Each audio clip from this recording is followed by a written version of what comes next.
Seguinte, nessa aula a gente vai concluir o que a gente fez até agora aqui para descobrir qual método é mais vantajoso para a gente determinar as soluções do nosso problema do poço quadrado finito, em que a gente está interessado em obter esses z quadrados que vão determinar as autoenergias permitidas ali.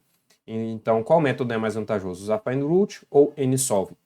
Bom, o ponto negativo de find root é que a gente precisa fazer a análise gráfica para especificar os pontos próximos das raízes, né? De fato, ó, a gente precisa passar aqui o intervalo que a gente vai procurar as raízes em find root, em que esse aqui é o mesmo código que a gente viu anteriormente para encontrar as raízes, em que aqui eu estou passando o intervalo de π sobre 6 a π, né, que são aquelas quatro, que vai me dar aquelas 4 raízes que a gente já tinha visto, só que isso aqui eu só sei por conta da análise gráfica que eu fiz anteriormente com vocês. Então, esse é um ponto negativo. Só que a partir daí, ó, eu estou obtendo as soluções, e aí aqui eu estou pedindo de forma pós-fixada, estou aplicando de forma pós-fixada a isso daqui, a função time, que vai cronometrar o tempo que o matemática leva para fazer isso, para descobrir justamente qual que é mais vantajoso em termos de tempo, né? Qual código é mais vantajoso.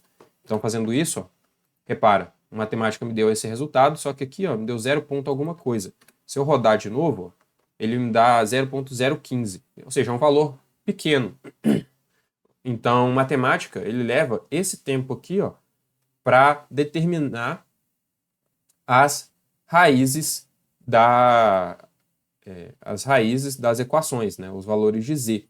Então, ele leva 0.015 segundos para determinar as raízes.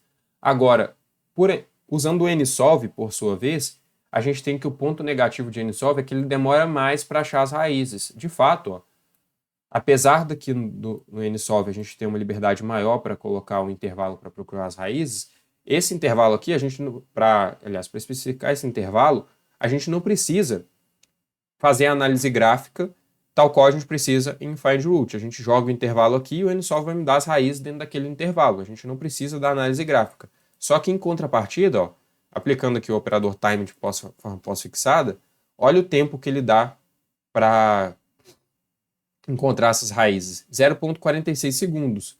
É um tempo rápido, né, meio segundo, só que é um tempo da ordem de 10 vezes mais do que o tempo de find root.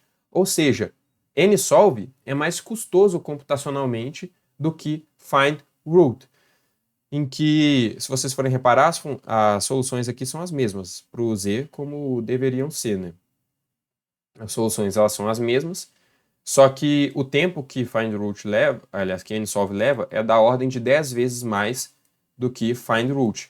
Então, tem essa questão a respeito dessas formas de resolver o problema. E aí, por fim, então, qual que seria mais vantajoso? Ao meu ver, a forma mais vantajosa da gente atacar esse problema é usando a função nsolve. Por quê? Porque apesar dela ser mais custosa computacionalmente, repara, com nsolve, a gente conseguiu obter as soluções do nosso problema aqui, ou seja, os valores de z quadrado que vão passar as autoenergias, de forma automatizada, né? De forma que a gente consegue fazer esse controle aqui sem precisar fazer análise gráfica nenhuma. Então aqui, ó, com o nsolve, a gente tem os valores de z quadrado, que são os que interessam para a gente, sem ter que passar para análise gráfica.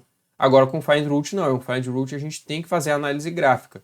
Então, o tempo que a gente ganha aqui computacionalmente com find root, né, o tempo que a gente ganha computacionalmente, a gente perde fazendo a análise gráfica. Então, ao meu ver, nsolve é melhor porque permite a gente automatizar esse processo e expandir o número de casos de forma mais fácil, né? Tanto é que é nsolve que eu uso aqui para fazer essa construção e obter as soluções de forma manipulada, né? Ou seja, consigo controlar a quantidade aqui de z quadrado que a gente vai ter. E, consequentemente, a quantidade de autoenergias que a gente consegue determinar no nosso problema. Então, por fim, nsolve é o método mais vantajoso, ao meu ver. Não em termos computacionais, mas em termos gerais. Em termos computacionais é find root. Agora, queria apresentar um bônus, que é o poço infinito. Tal qual a gente resolveu esse problema aqui para o poço finito, a gente poderia ter modelado ele também para o poço infinito, em que, qual que é a ideia do poço infinito? É que a gente tem um potencial, tal qual esse daqui, só que as paredes aqui do potencial, né, o V0, ele é infinito, né, ele tende ao infinito nesses pontos aqui, ó, em menos A e A, que seria justamente ali a largura do poço, né? Então aqui V0 seria infinito, né? Ele não teria esse valor aqui constante no caso do poço infinito. Então é basicamente essa a diferença. E aí a gente poderia resolver o problema tal qual a gente fez aqui, só que eu não vou repetir essa solução para o poço infinito, porque a ideia aqui é apenas mostrar uma outra forma, a forma da gente abordar isso computacionalmente no matemática. Mas daria para repetir esse processo aqui para poder encontrar direitinho as quantidades de interesse no poço infinito, tal como as autofunções, as autoenergias, enfim. Só que eu vou eu vou assumir aqui as soluções do poço infinito já de cara para a gente focar apenas no código que a gente pode gerar aqui, semelhante ao que a gente tinha feito anteriormente, né? O poço finito. Então, qual que é a ideia? A ideia aqui, ó, é que eu vou gerar dois gráficos, né? Então, tá vendo essa lista aqui? Essa lista é uma lista com dois gráficos. Esse primeiro gráfico, que acaba aqui, e esse segundo gráfico, né? Acaba aqui. Então, tem esse gráfico e tem esse gráfico aqui separados por vírgulas. Então, a gente tem uma lista com dois gráficos, e aí eu vou manipular, eu estou colocando isso tudo dentro de um manipulate, para manipular certos parâmetros ali do meu problema. E quais vão ser esses parâmetros que eu vou manipular? Vai ser o V0, que é o meu potencial, o A, que é o tamanho ali da caixa, né, do poço, a largura do poço, o XR, que vai ser o intervalo em que o X vai variar, e o N, que vai ser a quantidade aliás, vai ser a identificação das autofunções, né? Então, a gente vai ter psi1, psi2, psi3, enfim. A gente tem aqui o N, que vai passar as autofunções para a gente do problema, né? Que dada a mecânica quântica, né, as soluções elas são quantizadas, então a gente vai ter soluções aqui, né, de uma em uma.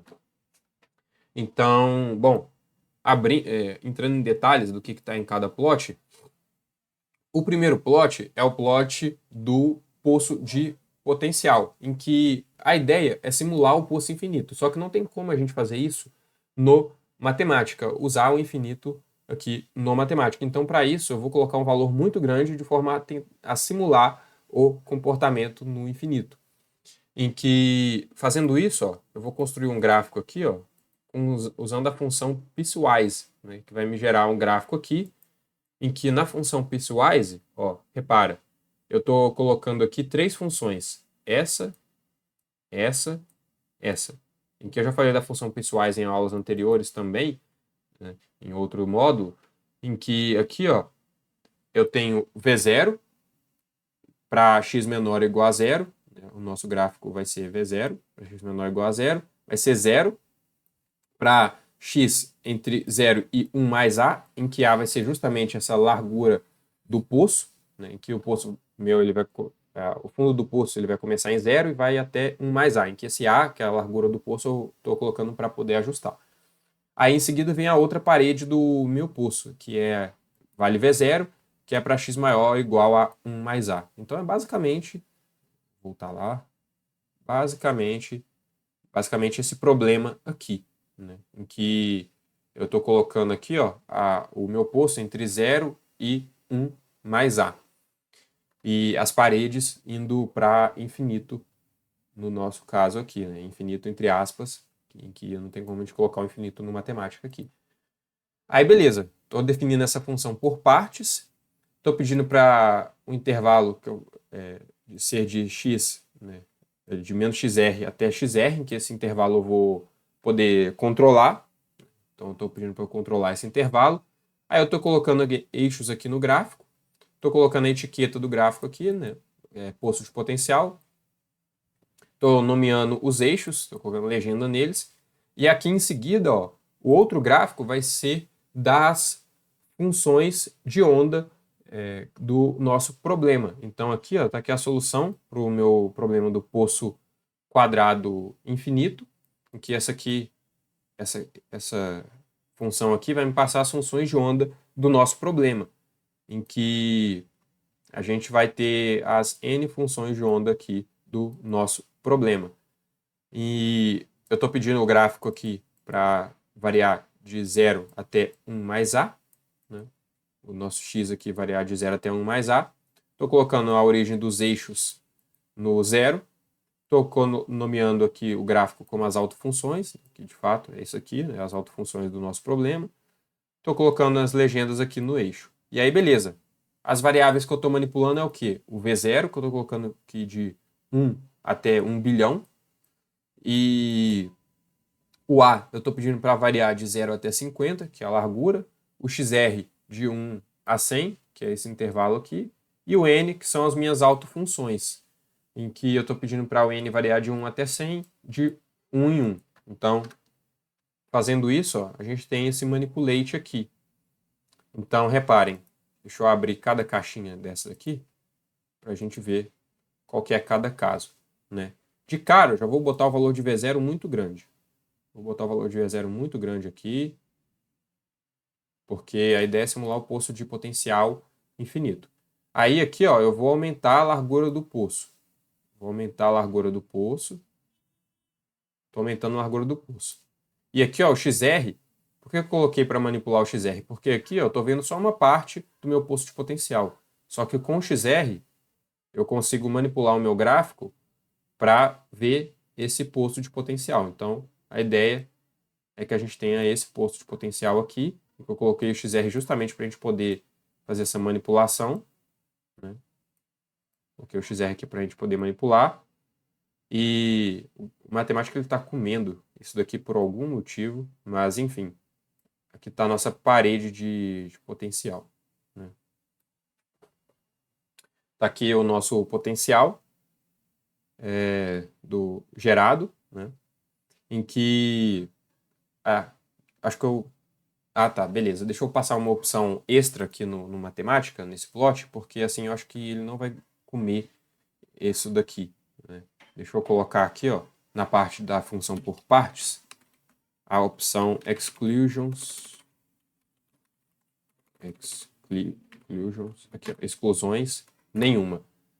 Por que eu estou passando essa opção aqui? Para ele não excluir nenhuma parte do gráfico, porque, repare, ele está excluindo aqui as minhas paredes, e eu não quero que ele faça isso. Então, passando exclusions none, e fazendo o mesmo processo, ó, a gente agora sim deve ter as paredes sendo mostradas. Aumentando a largura do poço, aumentando o XR. Pronto. Aí, agora sim, ó. Agora sim ele não exclui as minhas paredes de potencial. Então, aqui está o nosso poço de potencial infinito, né? Deixa eu até achatar ele aqui, aumentar. Enfim, essa é mais ou menos a ideia do poço infinito. E agora, ó, se vocês forem reparar, a gente tem aqui as nossas autofunções. A partir delas também a gente pode encontrar as autoenergias permitidas no nosso problema. Só que não é isso que eu vou analisar aqui. Eu vou determinar somente as autofunções nesse caso. Então, a primeira solução do nosso problema, né, a primeira autofunção é essa daqui. Conforme vocês podem ver, né, a autofunção é o nosso psi1. Aí o psi2, né, já é essa autofunção em que, para quem já viu esse problema da mecânica quântica, vocês podem ver que as autofunções são justamente as que a gente tem, né, no problema do poço quadrado infinito, né? Então está aqui a nosso psi3, psi4, enfim. A gente pode ir aumentando aqui e tendo as nossas funções de onda no problema do poço infinito, né? Então, a gente tem aqui o nosso poço de potencial e as autofunções correspondentes a esse poço de potencial. Então, era basicamente esse bônus que eu queria mostrar aqui para vocês, para abordar o problema do poço infinito, que também ele tem como ser modelado. Em que, por fim, era isso, é a referência que eu usei para atacar esse problema aqui, e que eu usei na apresentação também, é referência do McIntyre. Esse aqui foi o livro que eu usei para abordar esse problema da mecânica quântica, em que o livro é o Quantum Mechanics: A Paradigms Approach, do McIntyre. E obrigado, só que deixa eu apresentar aqui para vocês, né? Essa apresentação em formato de slides, né? Deixa eu recordar com vocês. Apresentação em formato de slides para vocês verem como que ela ficou. Então, se eu vier aqui em Start Presentation, a gente tem os nossos slides. Deixa eu diminuir a minha magnificação aqui. Pronto. Diminuir. E acho que ainda está muito, né? Não, tá ok já. Não, ainda está grande. Pronto. Aí aqui, ó, esse é um slide. Conforme vocês podem ver, aí eu posso voltar o slide aqui, né? Pronto. Posso voltar os slides. Então, foi assim que eu fiz essa apresentação, em que os slides eles são programáveis, conforme vocês estão vendo, e aí os conteúdos de cada slide fica dividido de acordo com o que eu criei lá de slide. Então, tá aqui, ó, cada conteúdo separado bonitinho em cada slide. Então, é basicamente isso. Deixa eu ir até o final aqui. Pronto. Até o final tá aqui a nossa apresentação de slides bonitinha com o matemática e um slide em que a gente pode usar de programação nele para inserir alguma coisa, enfim, para deixar a apresentação um pouco mais dinâmica. E por esse projeto é só que eu queria falar com vocês. E essa daqui vai ser a última aula do nosso curso. Eu espero que vocês tenham aproveitado bastante. Qualquer dúvida, deixem sempre nos comentários para que eu possa estar respondendo vocês, para que a gente possa estar trocando essa ideia e interagindo. Vou fazer um vídeo posterior também de encerramento do curso. Mas, no mais, obrigado pela sua atenção, obrigado por você que tem acompanhado aqui as aulas, espero que tenha te ajudado. Por hoje é só. Vejo vocês no próximo vídeo.